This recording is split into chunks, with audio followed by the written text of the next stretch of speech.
If I've not had the chance to meet before, my name's Mike. I'm the Next Gen pastor here at Syndal.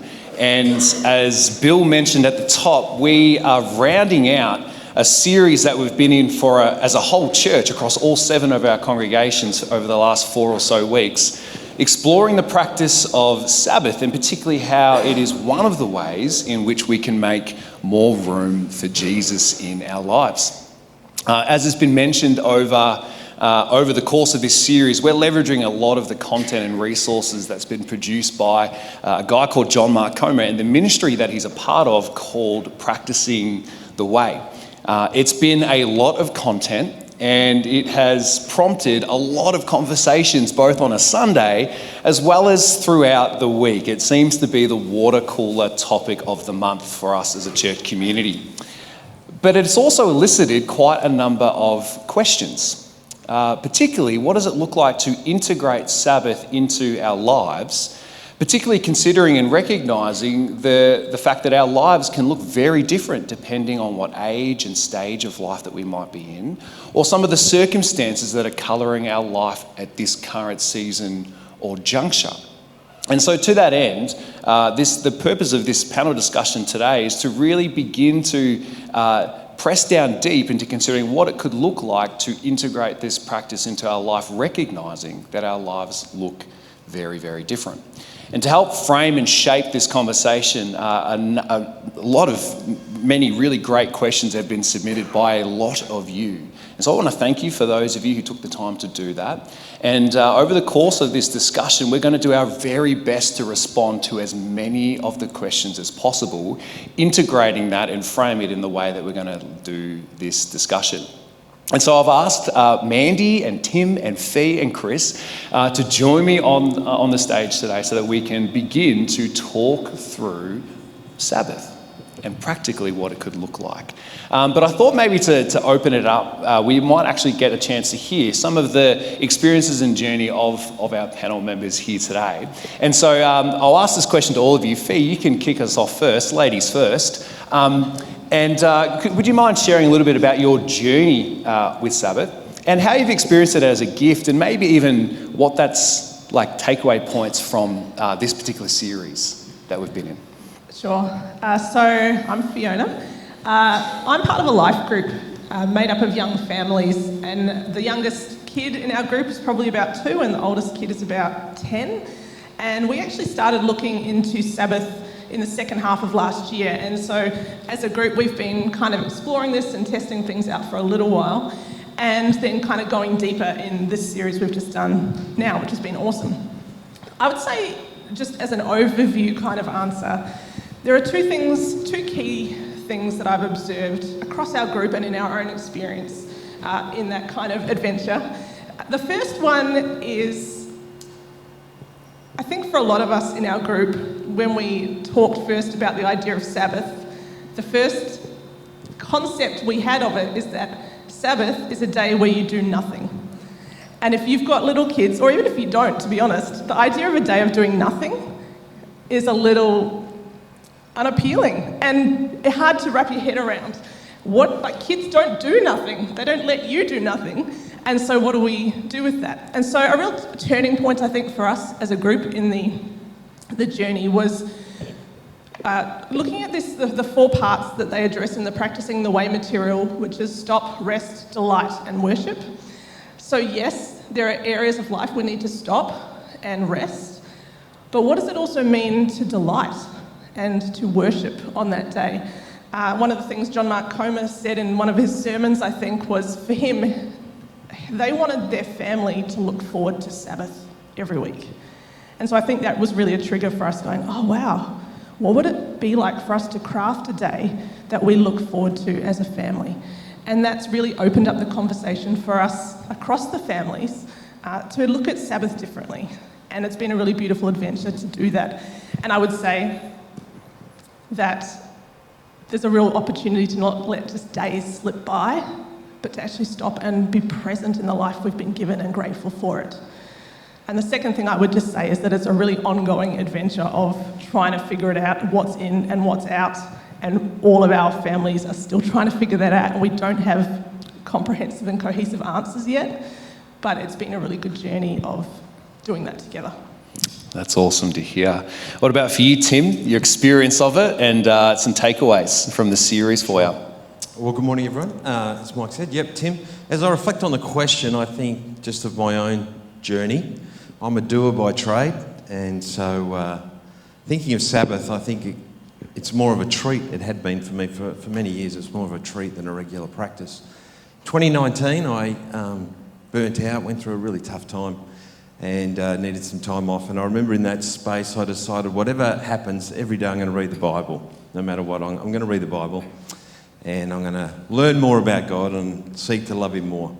And as I reflect back, even through this series, I realise that through that time, I created a Sabbath in my life.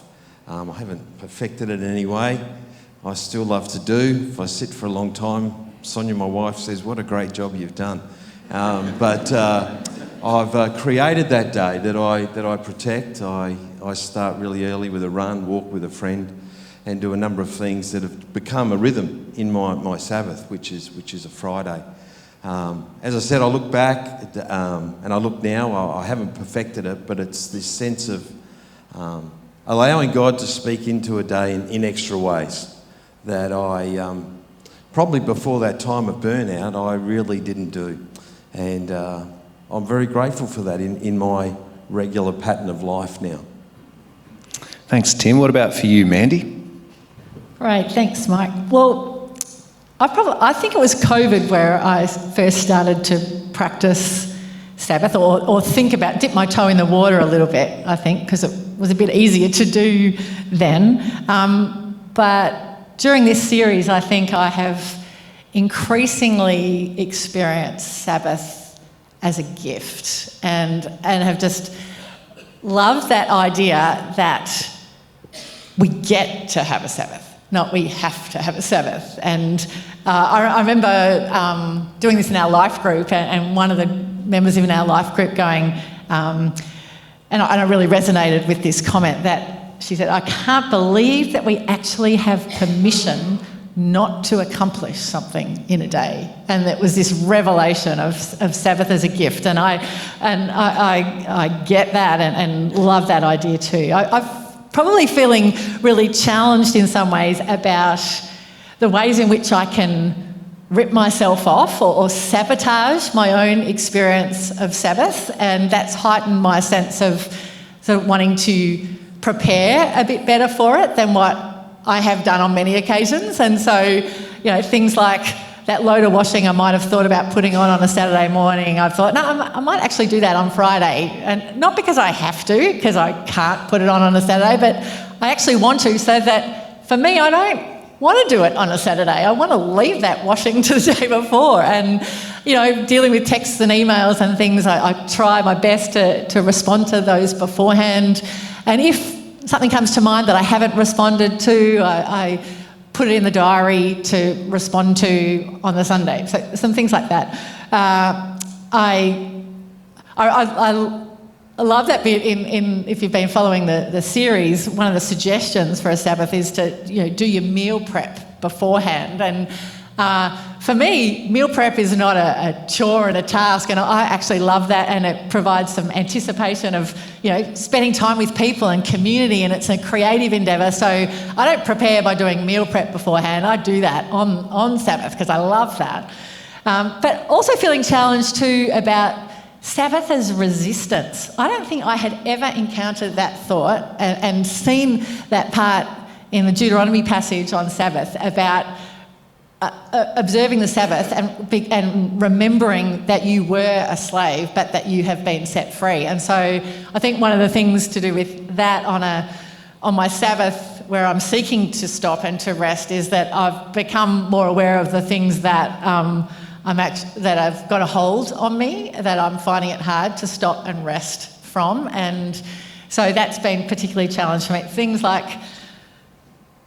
Things as practical as, like my iPhone, my phone that I would normally I've decided I'm wanting to set that aside a little bit on the Sabbath and not look at it, but just this unconscious kind of tendency I have to grab it and to click on something that I might normally click on,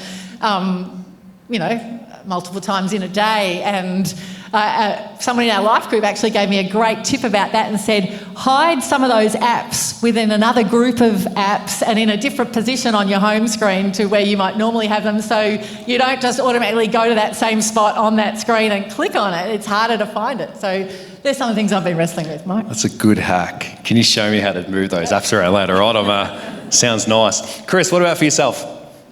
We've been having a crack at Sabbath for a long time. Joanne and I initially implemented Sabbath in our lives just as a line in the sand to help us manage the ministry space and just manage how ever-present that was back in 1990. But I reckon it probably came into its own. In 95, we probably got a bit more rigorous about it. It was a pretty tough year, and that strangely helped us start to lock it down. But I reckon for us it's been very much an evolving piece. And for me, I reckon you know you've got it right when it does what it's supposed to do. So you come out more rested, more loving, more open to God, more open to people. That's, for me, they're sort of tells that Sabbath has done its job. But I reckon I still default to going still clock watching and putting the timer on and trying to beat my last time or whatever out on the water. So it's not. I still grapple with some of those achievement pieces. It's really interesting to see how much internally there's resistance to this idea, and it just, for me, as a person who's been deliberately having a crack at this for a long time, the internal part of it is still there. And that, I think that's mostly because of the culture we live in that generates that. A whole lot of the range of different questions that were submitted by many of you over the last couple of weeks seem to sort of revolve quite a lot around the how, how could or should Sabbath look like in my life?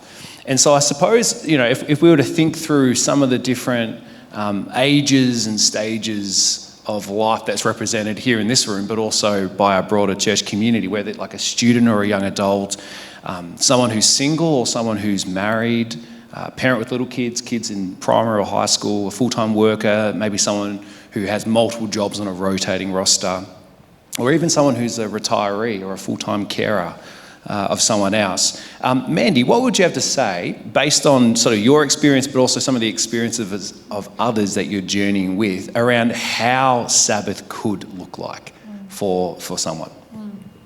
Thanks, Mike. I've been chatting recently with some people who live on their own and have had some really helpful discussions as people are trying to work out what that might look like, what Sabbath might look like for them in particular. One person who comes to mind was talking about the fact that they often have the TV on in the background in their home because there isn't the noise of conversation and the different people to interact with, and so just to fill a bit of that emptiness and that gap and the silence, the tendency to have the TV on just quietly in the background or whatever can just kind of help and make it feel a little bit warmer and communal. But this person was sharing that when it comes to Sabbath, they were saying the temptation is to do the same thing, but they were reflecting on their tendency towards that and thinking, well, actually, I want the Sabbath to be a different kind of day, and I don't think I want the TV on constantly, and also because that can draw you in sometimes with something that's on and you can find yourself sitting there watching it. And so this person was just toying with the idea of maybe I can not put the TV on but put some music on, something that is more a Sabbathy kind of feel in terms of the music that you listen to, whether it be something instrumental or something worshipful or whatever. I was talking to someone else as well recently who is someone who works in multiple jobs and who usually parts of every day is involved in some kind of employment. And this person was talking about how it's just really difficult to set aside one whole day when your job and your livelihood, your income is dependent on being able to take what you can get on each of those days. So they were thinking about, well, do I do 2 separate half days? Or do I try the Saturday evening into the night and overnight and through to Sunday morning and church and lunch, and then work the rest of the Sunday when they need to or when things come up? So, and they're exploring that and thinking that could possibly work for them. But an interesting reflection was that when we were talking about that and identifying with this person about, that is really tough, they were saying, but maybe I actually don't need to take every one of those shifts or every one of those employment options, and perhaps I could look at limiting one of those and could survive financially if I don't. So, that were some of the things related to that kind of season or some of those contexts that people find themselves in. Yeah, that's good, Mandy. What about for you, Tim?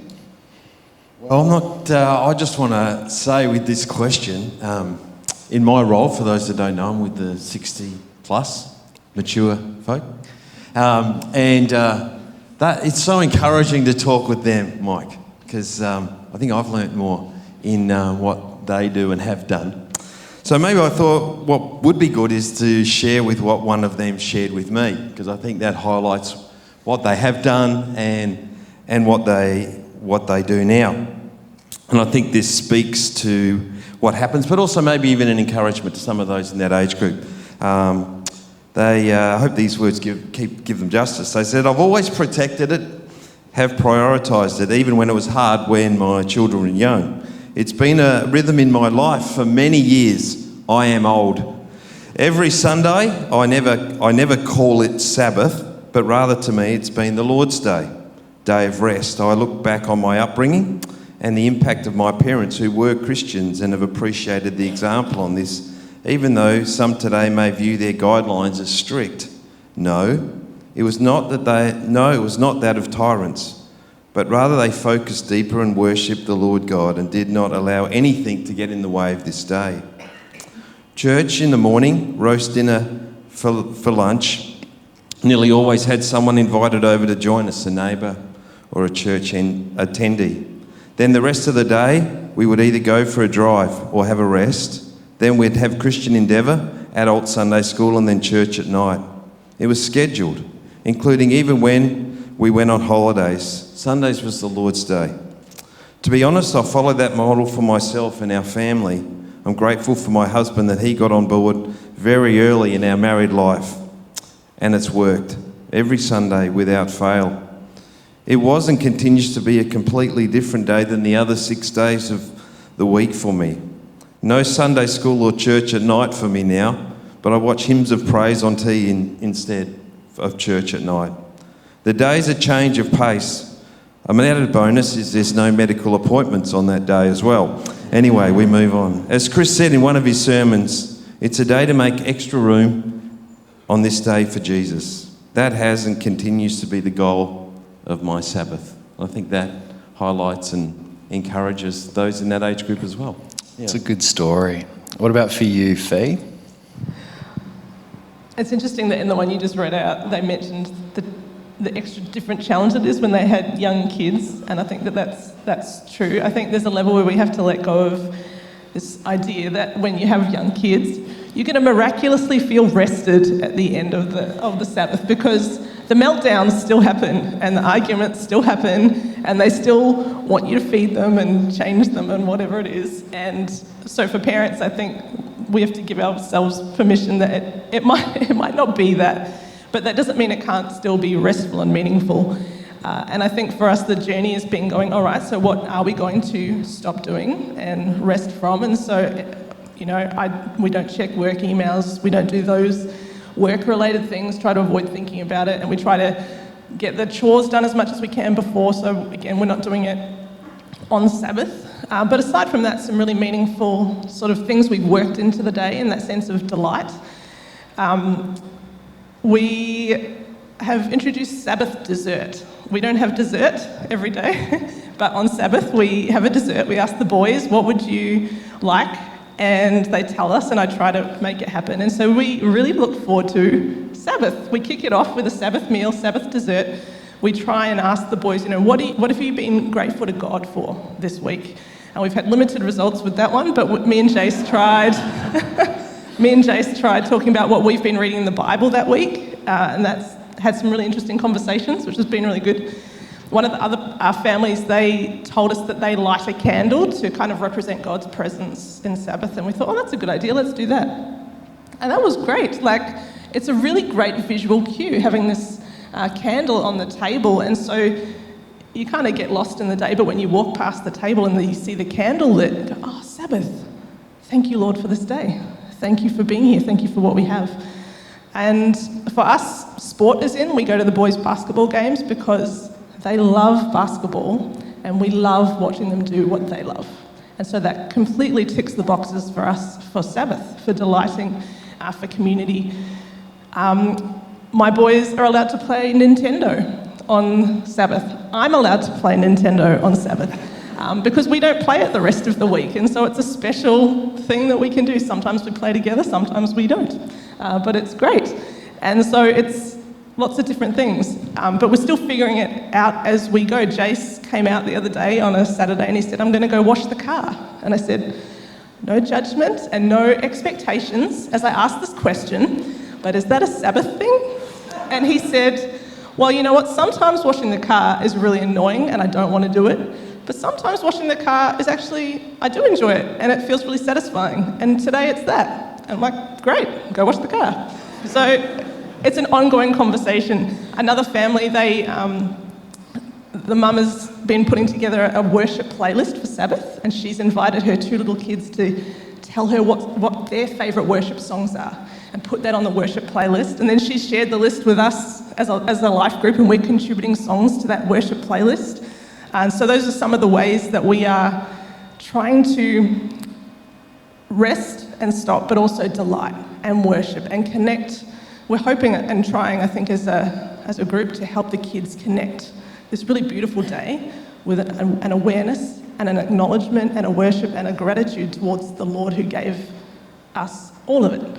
And so that's been a really beautiful thing. But I will say the one we are all, I think, getting stuck on is how fiercely should we protect this day, and at what point does it cross into a legalism that doesn't help? Because some weekends you have 3 kids' birthday parties on, and the kids love it, but as a parent, it's a little draining sometimes, and there are other things that come up.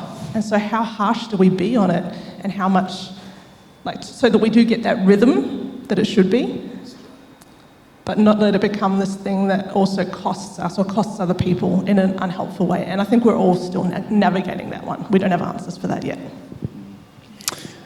I know for a lot of the people that I get the chance to speak with, particularly the youth in the young adult kind of age range, I've heard some cracking stories over the last couple of weeks. There was a mum was telling me how she was trying to get her teenage child to do their piano rehearsal, and the little punk turned around and was just like, well, it's my Sabbath, so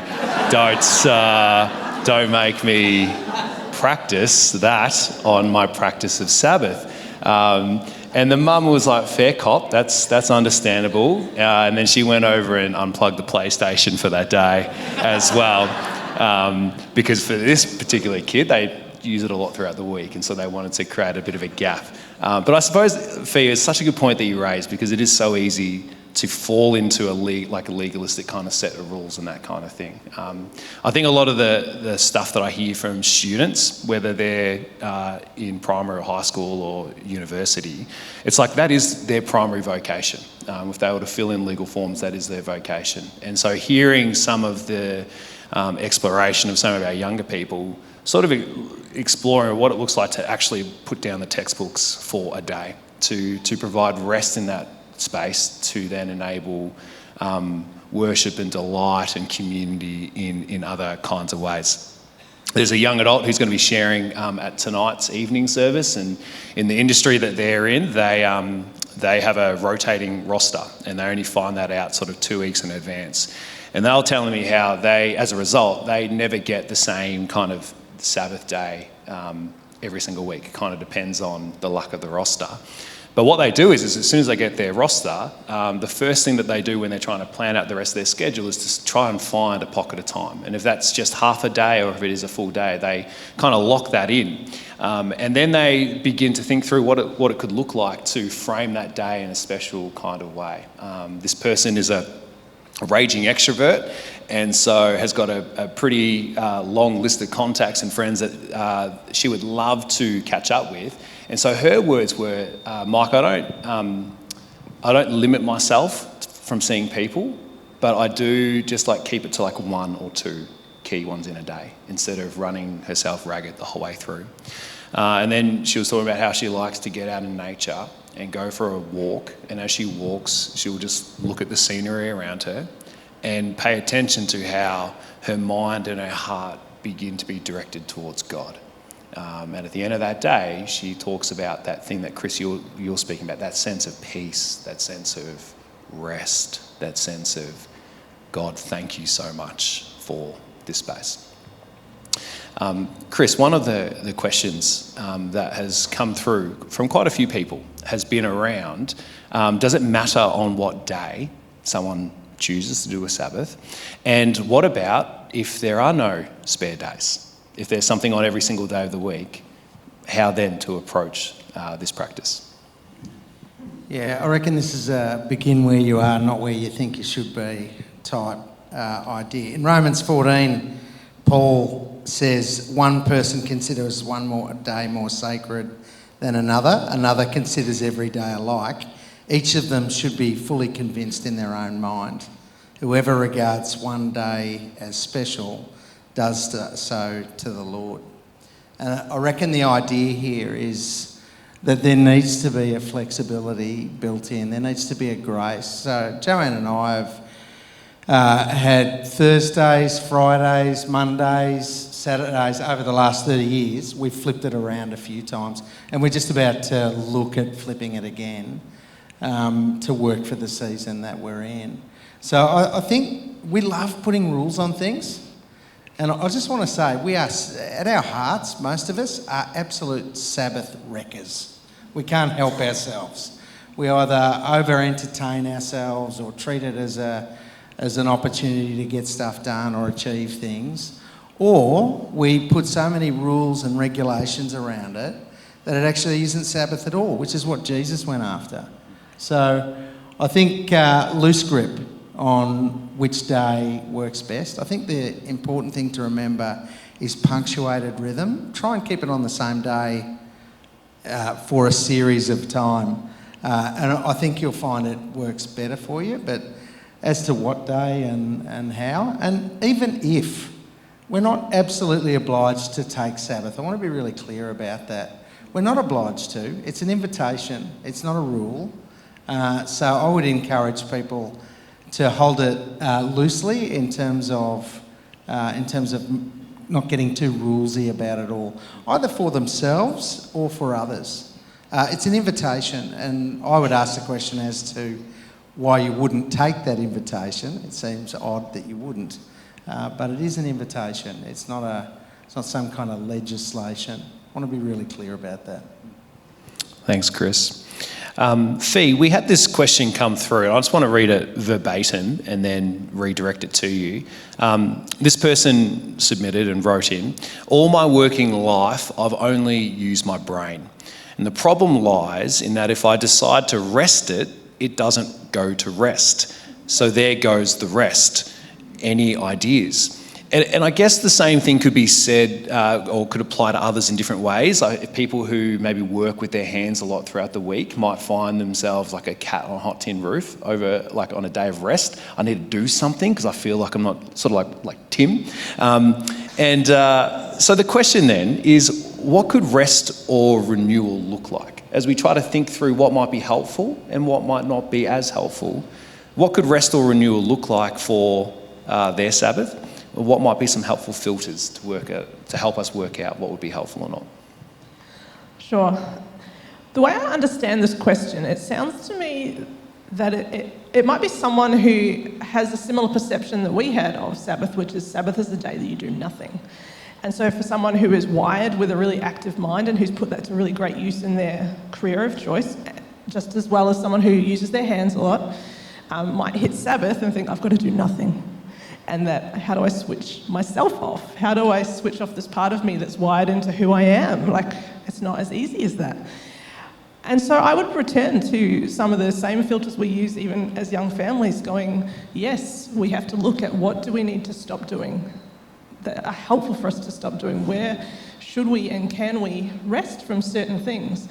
But also, what can we do that brings us delight and that brings us joy? And for someone with an active mind, how can you turn your mind away from work-related uses of your brain to something that brings you joy in a completely other way? Same with those who use their hands or do something else as their vocation, but are wired to want to do similar things. How can you turn those parts of yourself from what you do as a vocation to something really that brings you joy, brings you delight on Sabbath? And as you do that, as you engage in that, to acknowledge God in that, acknowledge who He is, how He's wired you, that He's given you this opportunity, He's given you these gifts, and to draw closer to Him in that. And I know that's quite a vague answer. It's more of a filter or a framework to ask the question.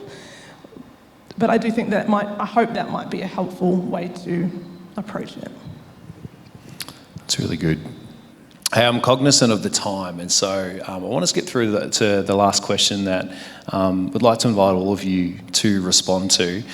We've covered a lot of ground over the last 4 weeks, both on Sundays and throughout our life groups and practice groups in the weeks. And I think it's fair to say that, like most things when it comes to faith and our practice of living it out, the practice of Sabbath is a journey of ever continuing learning and exploring. Chris, you said you've been doing this for 30 years and still find a way to learn more, but also recognise ways in which it can get hijacked. And so what I want to ask each of you is like a where to from here. What's the next thing that you're thinking about exploring or trying in relation to Sabbath? Mandy, I wonder if you would kick us off. Well, when I think about those 4 different elements, I reckon I'm doing better in the stop, rest, delight aspects of Sabbath, but want to lean more into the worship aspect of it, for Sabbath not just to be a day off or a rest day or even a little mini holiday, but to be that holy day and that holy day to the Lord. And my Sabbath is that a little bit, in different ways, but I'm pretty certain that I've got a lot more to learn in that aspect of it, and want to be more intentional about including a retreat kind of element with a bit more solitude, silence, listening to God a little bit more intentionally, and a bit more extended kind of time than what I do on a normal day. Yeah. That's good. Tim? It's interesting, Fee just said Jace washes his car. I was actually going to use the example that I still fill my diary up a bit, just occasionally, and I wash the car. And I was going to say that's one thing just that I'm looking at removing, but I'm going to do that. I'm going to continue on now. The car's going to stay clean. It's great. But one of the things for Son and I, we're fortunate that we have a Sabbath on the same day, which is Friday, and we normally finish with a meal. We normally get some takeaway. The kitchen's closed on Friday nights, and so we get a meal, and we talk about a lot of things, but we've never really sat and talked about how our Sabbath has been. And just in the last few weeks, mainly Son's asked me how it's gone, and then I'll ask her how it's gone. And it's just a practice that I'd like to do more, and hopefully we can just speak into it a bit to encourage one another, and just share how that's gone, and where the joy of the Lord's come, where it maybe hasn't, where we didn't do so well. But just not so much accountability, but just to encourage one another. So I think that's an aspect that we'd love to see in my life, but in our life together as a married couple. Yeah. Fee? I think for us, the really big growth area, the one that we really want to push into in the weeks, months, years ahead is how do we connect Sabbath with Jesus for the kids? Like, how do we help make that this indelible connection that they'll take into their youth years, their young adult years, their adult years, so that Sabbath, they learn the practice of Sabbath and resting and delighting and worshipping, but it's God they worship in that, and finding ways to make that this really strong connection. And we've got a lot more work to figure out how that works for parenting a 7 and an 8-year-old at this point. How about you, Mike? I think for me, Sabbath's been an incredible gift for Zoe and I, and then since we've had kids, to our family. But probably the thing that has been challenging us the most throughout this series is what it looks like for this to be a gift that's not just a gift for our family, but actually a gift that's expressed and experienced in the context of community. I think of family members, friends, people in this church community who might find a day on their own, like a Sabbath day, to be quite isolating, as opposed to be one that's life-giving in community. And so we're trying to work out what it looks like to make this a day that doesn't just bless us, but actually blesses people around us, that pulls more others in to experience what we think is this incredible gift from God. Chris, I thought it would be relevant and important for you as our senior pastor to have the final word, not just personally as well, but also for us, your senses for us as a church community about where to from here when it comes to Sabbath. I'll answer the question and then I'll close us out. The question for us, the challenge, it's a little secret. For a long time, my Sabbath has included Friday night football, which Joanne, oddly enough, doesn't seem to want to enjoy.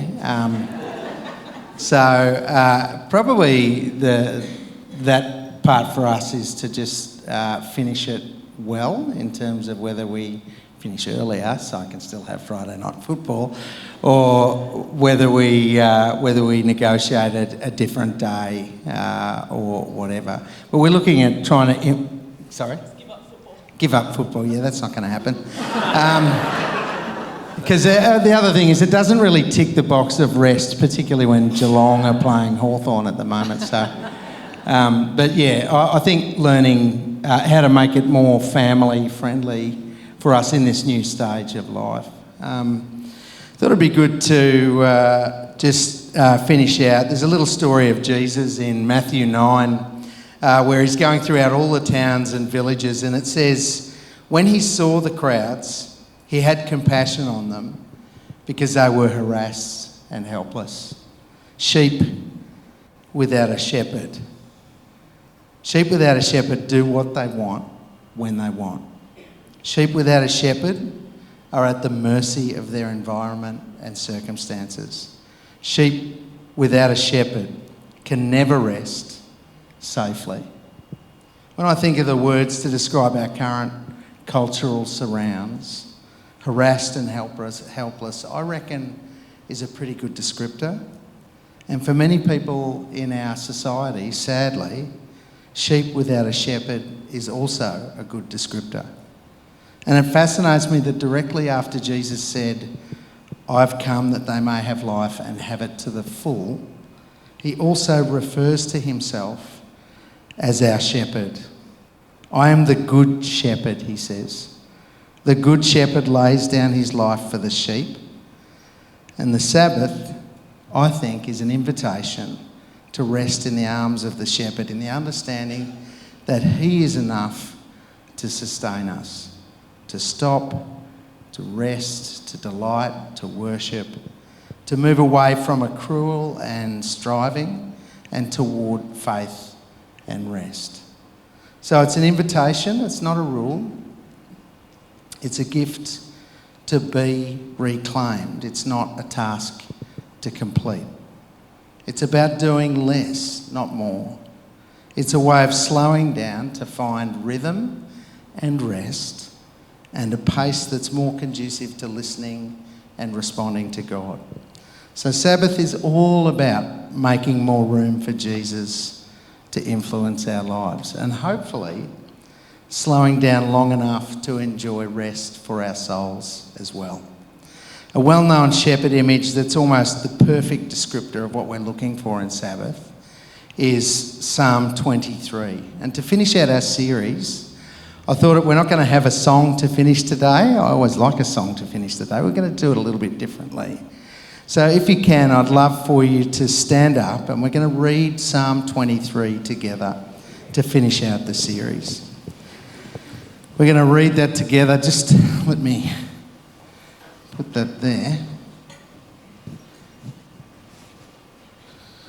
And then I can click through it as we go.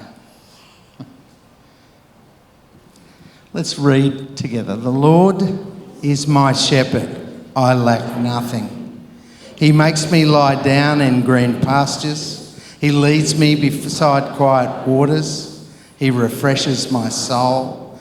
He guides me along right paths for his name's sake. Even though I walk through the darkest valley, I will fear no evil. Your rod and your staff, they comfort me. You prepare a table before me in the presence of my enemies. You anoint my head with oil, my cup overflows. Surely your goodness and love will follow me all the days of my life, and I will dwell in the house of the Lord forever. Lord, we thank you for such a beautiful invitation to rest. And we ask that you might continue to guide us and keep us as we continue to learn your unforced rhythms of grace. And we ask these things in Jesus' name. Amen. Well, it's been great to have you with us this week. If you're new at Syndal, we don't normally finish our services like this. But if you'd like to learn more about Syndal, the place to do that is down at the Connect Lounge. Also encourage you, if you would like prayer for yourself or your family, to just wander down to the prayer area there next to the Connect Lounge. We'd love to hear your story and love to pray with you. As you go into this week, be sure to take the words of Psalm 23 with you. And as you do, may the Good Shepherd guide you. May the Good Shepherd refresh you. And may the Good Shepherd keep you. God bless you, and we look forward to seeing you next week.